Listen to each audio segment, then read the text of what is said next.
নমস্কার, বাংলা স্ফিয়ারে আজকে 7টার ভিডিওয়ে আপনাদের সকলকে স্বাগত জানাচ্ছি। একটু আগেই বসে পড়লাম, কেননা এত খবরের প্রাবল্য যে শেষ পর্যন্ত কটা করে উঠতে পারবো বুঝতে পারছি না। তো দেখুন, গতকাল কলতান দাশগুপ্তের মুক্তির পরে আমি একটা ভিডিও করেছিলাম এবং ব্যক্তিগতভাবে নিজের আনন্দ প্রকাশ করেছিলাম। যেদিন তাকে অন্যায়ভাবে গ্রেফতার করা হয়েছিল সেদিনও আমি তার প্রতিবাদ করেছিলাম। এর সঙ্গে আমার ব্যক্তিগত সম্পর্কের দূরতম কোনো সম্পর্ক নেই। আর আজকে শুনলাম একজন আমার ফেলো ইউটিউবার, যদিও বয়সে অনেক ছোট, শফিকুল ইসলাম, যে আরামবাগ টিভি বলে একটা ইউটিউব চ্যানেল চালায়, তাকে নাকি স্থানীয় কোন থানা থেকে চিঠি দিয়ে তার ব্যাংকের অপারেশনটা সিজ করে দেওয়া হয়েছে। আমি এটা জানতে পারলাম আরেকজন ফেলো ইউটিউবার সন্ময় বন্দ্যোপাধ্যায়ের একটা ফেসবুক পোস্ট থেকে, যেটা সন্ময় আমাকে নিজেই পাঠিয়েছে। দেখুন, আমাদের প্রথম কথা,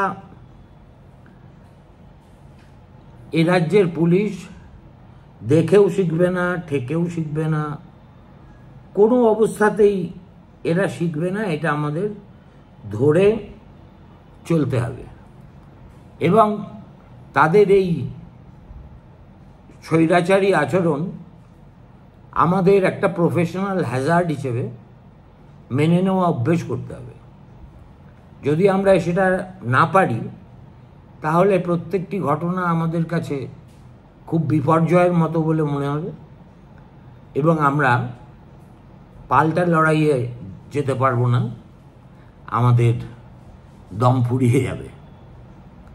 দেখুন, পশ্চিমবঙ্গে কতজন ইউটিউবার আছেন যারা নিয়মিত এই বাংলার খবরাখবর নিয়ে ভিডিও করেন, আমি তার সঠিক হিসেব বলতে পারবো না। নিজের সম্পর্কে এইটুকু বলতে পারি যে বয়সে সবার চাইতে বড় হলেও এই ইউটিউবের আঙিনায় আমি সম্ভবত কনিষ্ঠতম। তবে আমি খুব নিয়মিতভাবে যে সকলের ভিডিও আমার দেখা হয়ে ওঠে তাও নয়। যেমন আমি সন্ময়কে চিনি, কেননা সে আনন্দবাজার পত্রিকায় আমার দীর্ঘদিনের সহকর্মী ছিল। অত্যন্ত ভদ্র, মার্জিত, সভ্য একটি ছেলে। শফিকুলকে চিনি তার কারণ শফিকুল একদিন আমাকে টেলিফোন করেছিল, যদিও চাক্ষুষ পরিচয় নেই। এই ছাড়া যারা আর কয়েকটি মেয়ে বিশেষ করে দেখতে পাই ভিডিও করে, আর এছাড়া আমি চিনি ওই ইন্ডিপেন্ডেন্ট বেঙ্গলের শিবমকে। সে মাঝে মাঝে এসে আমার কাছে একটা করে সাক্ষাৎকার নিয়ে যায়। অনেক দিন হলো তার কাছ থেকেও কোনো আওয়াজ শুনতে পাচ্ছি না, বুঝতে পারছি না কি হয়েছে।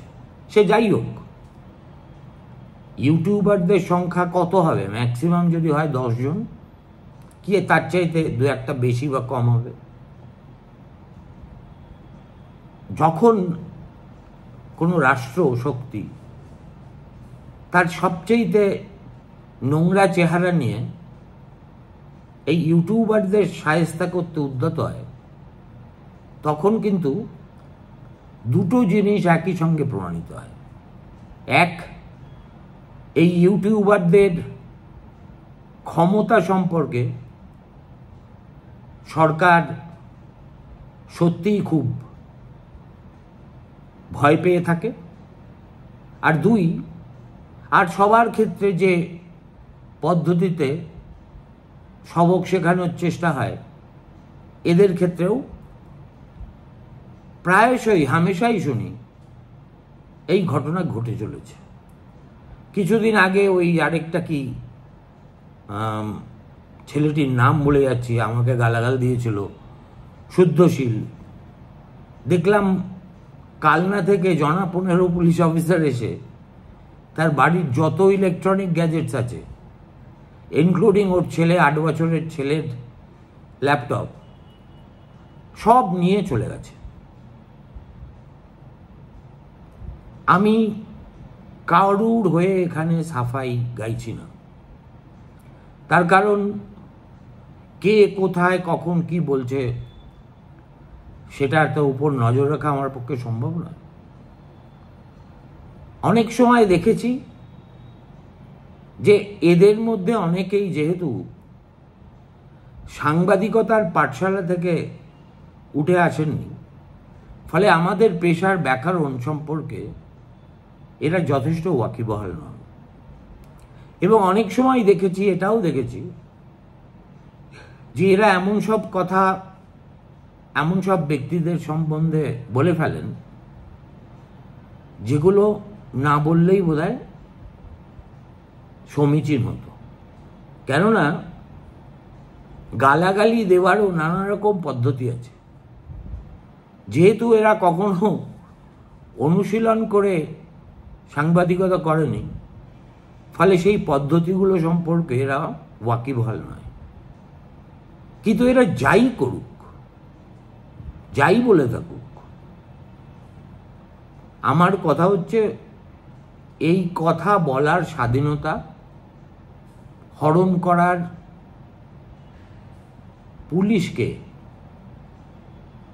যদি আপনাদের কোনো ভিডিওর বক্তব্য নিয়ে আপত্তি থাকে এবং তাতে কারুর মানহানি হয়ে থাকে, আপনারা তাকে প্ররোচিত করে মামলা রুজু করতে পারেন। আপনাদের আরও সামনে অল্টারনেটিভ রেমেডির 100টা রাস্তা খোলা আছে। আপনারা যেটাকে ব্যবহার করে এদেরকে নিয়ন্ত্রিত করতে পারেন ইচ্ছে করলে। কিন্তু আপনারা সহজতম রাস্তাটা নিয়ে এদেরকে দমানোর চেষ্টা করছেন, যেটা আমার কাছে একেবারে হাস্যকর ছাড়া আর কিছুই মনে হচ্ছে না। দেখুন, যে পুলিশ শফিকুলের ব্যাংক অ্যাকাউন্ট ফ্রিজ করে দিয়েছে, তাকে আমি অনুরোধ করব দয়া করে ভারতীয় সংবিধান তার নাগরিককে যে কটি মৌলিক অধিকার দিয়েছে সেগুলো আরেকবার ঝালাই করে নিতে। কেননা ব্যাংক অ্যাকাউন্ট ফ্রিজ করা মানে you are essentially freezing my livelihood. Right to live and right to livelihood is so fundamental that no power on earth can deprive me of it. সুতরাং আদালতে গেলে শফিকুল যে অচিরেই ন্যায় বিচার পেয়ে যাবে এবং তার অ্যাকাউন্ট খুলে যাবে, আমার এই নিয়ে মনে কোনো দ্বন্দ্বই নেই। সন্ময়ের লেখায় পড়ছিলাম, তারও একই অভিজ্ঞতা হয়েছিল। সেও হাইকোর্টে গিয়ে ব্যাংক অ্যাকাউন্ট ছাড়িয়ে এনেছিল। এই শুদ্ধশীলের বাড়িতে কিছুদিন আগে রেড হলো। এর আগে শুনেছি ওই বঙ্গ টিভির বাচ্চা মেয়েটি, তাকেও পুলিশ ডাকাডাকি করেছে, শিবমকেও করেছে, কাউকে ছাড়ছে না। তার মানে কি? তার মানে YouTubers as a community has arrived. Do they wield more influence than traditional media? এই যে যখন রাষ্ট্র বাড়াবাড়ি করে, তখন তার মধ্যে প্রচ্ছন্ন থাকে একটা স্বীকৃতিও। সেই স্বীকৃতিটা হচ্ছে মানুষের কাছে গ্রহণযোগ্যতার। আর ইউটিউবারদের সুবিধে হলো তাদের কাউকে রাজ্য সরকারের বিজ্ঞাপনের উপর নির্ভর করতে হয় না। ইনফ্যাক্ট ইউটিউবে কমার্শিয়াল কোনো বিজ্ঞাপন চালানোটাই খুব কঠিন, অলমোস্ট অসম্ভব। কেননা সেক্ষেত্রে ইউটিউব মানিটাইজ করতে দেবে না। এই যে ছেলেপেলেরা ইউটিউব করছে তাদের মধ্যে অনেকেরই আমি দেখেছি প্রচুর সাবস্ক্রাইবার, এবং তার থেকে আমি ধরে নিতে পারি, যেহেতু আমার এই ব্যাপারে সামান্য অভিজ্ঞতা এখন হয়েছে, যে ইউটিউব করে তাদের সংসার ভালোভাবেই চলে যাওয়ার কথা, এবং সেটা তারা নিজস্ব পরিশ্রম, নিজস্ব যোগাযোগ, নিজস্ব মেধা প্রয়োগ করে অর্জন করছেন বা উপার্জন করছেন। যেটা উপার্জন করছেন সেটা সরাসরি তাদের ব্যাংক অ্যাকাউন্টে এসে জমা পড়ছে, এবং সেই অ্যাকাউন্টটি তার সংসার চালানোর একমাত্র চাবিকাঠি। কোনো পুলিশের বাবার ক্ষমতা নেই কাউকে তার সোর্স অফ লাইভলিহুড থেকে বঞ্চিত করে এবং গায়ের জোরে অ্যাকাউন্ট ফ্রিজ করে দেয়। তাই আমার মনে হলো যে আমরা এমন একটা পশ্চিমবঙ্গে এসে পড়েছি যেখানে কি আমাকে এরমভাবে রোজ কারুর না কারুর নিগ্রহের বিরুদ্ধে সোচ্চার হতে হবে। দেখুন, এমনিতে কলতানের নিগ্রহ আর শফিকুলের নিগ্রহের মধ্যে হয়তো আপাত দৃষ্টিতে কোনো মিল নেই, কিন্তু একটা গূঢ় অর্থে মিল তো আছেই। দুজনেই স্বাধীন ভারতের স্বাধীন নাগরিক, একজন রাজনীতি করেন আরেকজন সাংবাদিকতা করেন। উদ্দেশ্যটা হচ্ছে ইজ টু থ্রটল, অর্থাৎ কণ্ঠ রোধ করে দেব, হ্যারাস করব, এবং এমনভাবে হ্যারাস করব যে দ্বিতীয়বার একই কাজ করার আগে সে যেন 10 বার করে ভাবে। কিন্তু এটাও যে ফেল মেরে গেছে এই বাচ্চা বাচ্চা ইউটিউবারদের কাহিনী থেকে আমি তো সেটাও জানতে পারি। সন্ময়ের বিরুদ্ধে 15টা না 16টা মামলা রুজু হয়েছে। কল্পনা করে দেখুন, একটা ইউটিউবারের বিরুদ্ধে 15-16টা মামলা। সাধারণত কোনো ড্রেডেড ক্রিমিনালের বিরুদ্ধেও এতগুলো মামলা হয় কিনা আমি বলতে পারবো না। শফিকুলকে এর আগে গায়ের জোরে পুলিশ হাজতবাস করিয়েছে, তার স্ত্রীকে করিয়েছে, শুদ্ধশীলের বাড়িতে সেদিনকে রেড হলো। এমনকি আমি একজন বৃদ্ধ অভাজন, আমাকেও সেই সুদূর কৃষ্ণনগরের কোতোয়ালি থানা থেকে তলব করা হয়েছিল সমন পাঠিয়ে হাজির হওয়ার জন্য। আর ইউটিউবারদের আরেকটা সমস্যা হলো, এরা না ঘরকা না ঘাটকা, অর্থাৎ এদের রাজ্য সরকার সাংবাদিক হিসেবে স্বীকৃতি দেয় না, ফলত এদের কারুর কাছে অ্যাক্রেডিটেশন কার্ড নেই, যেটা একটা টেলিভিশনে কাজ করলে বা একটা খবরের কাগজে কাজ করলে পাওয়া যায়। এবং যেহেতু এরা সরকারি পরিভাষায় রিপোর্টার বা সাংবাদিক নয়, অতএব প্রেস ক্লাব বা ক্যালকাটা জার্নালিস্ট ক্লাবের মতো আমাদের যে 2-4টে নিজস্ব সংগঠন আছে তারও সদস্যপদ সম্ভবত এরা পায় না।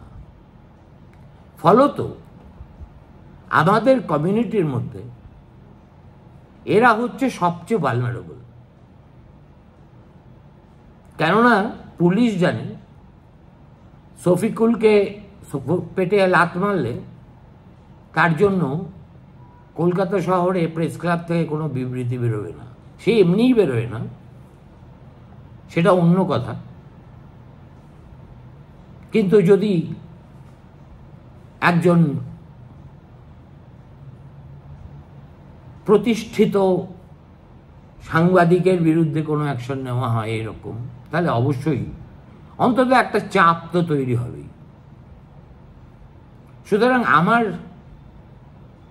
এই আজকের এই ভিডিও করার পিছনে উদ্দেশ্য একটাই, সেটা হচ্ছে শাসককে বলা যে দেখুন এমনিতেই ঘোর বিপদের মধ্যে পড়ে আছে। আর.জি. কর মামলার যে স্টেটাস রিপোর্ট সুপ্রিম কোর্টে সিবিআই দিয়েছে তাতে এমন সব নাম আছে যা পিলে চমকে দেওয়ার মতো। তারপরে রাজ্যে শুরু হয়েছে বন্যা। দক্ষিণবঙ্গের প্রায় প্রত্যেকটা জেলা এখন প্লাবিত, মানুষ গলা জলে দাঁড়িয়েছে, ত্রাণ পাচ্ছে না। অতএব you have better things to concentrate on than this poor YouTubers. কেননা একটা রাজ্যের পুলিশ, আশা করব তারা আইন শৃঙ্খলা নিয়ন্ত্রণের কাজে বেশি সময় দেবেন, অযথা ইউটিউবারকে কাঠি করার জন্য দেবেন না। একটা জিনিস লক্ষ্য করেছিলাম, আর.জি. কর কাণ্ডে টালা থানার ওসি গ্রেফতার হওয়ার পরে ইন্সপেক্টর, সাব ইন্সপেক্টর স্তরের অফিসাররা একেবারে প্রকাশ্যেই তাদের ক্ষোভ এবং উষ্মা প্রকাশ করছিল। তাদের কাছে আমার করজোড়ে অনুরোধ, আপনাদের একজন সহকর্মী হেনস্থা হচ্ছে বলে আপনারা যদি বিক্ষুব্ধ হন সেটা আপনাদের হক, কিন্তু আরেকজন এই রাজ্যের নাগরিক কে যদি তার চেয়েও তুচ্ছ কারণে নিগ্রহ করা হয় তাহলে সেই কাজ থেকে বিরত থাকাটাই আপনাদের পক্ষে মঙ্গলের। কেননা আপনারাও মানুষ, এরাও মানুষ। এবং একথা আমি মনে করি না যে তৃণমূলীদের মতো আপনারা বিবেক দেবীর পদপ্রান্তে গচ্ছিত রেখে উর্দি পড়ে নিজেদের কাজটা করেন। অতএব আপনারা যদি একটু সংযম দেখান, সোজা বড়বাবুকে বলেন এ কাজ আমার দ্বারা সম্ভব হবে না, এবং এই আওয়াজ যদি ধীরে ধীরে থানার পর থানায় উচ্চারিত হতে থাকে তাহলে জেনে রাখবেন জীবন আপনাদের জন্য খুব স্বচ্ছন্দ হয়ে উঠবে, আমাদের সকলের জন্য। ভালো থাকবেন, নমস্কার। আবার 8টার সময় ফিরে আসবো, দেখা হবে।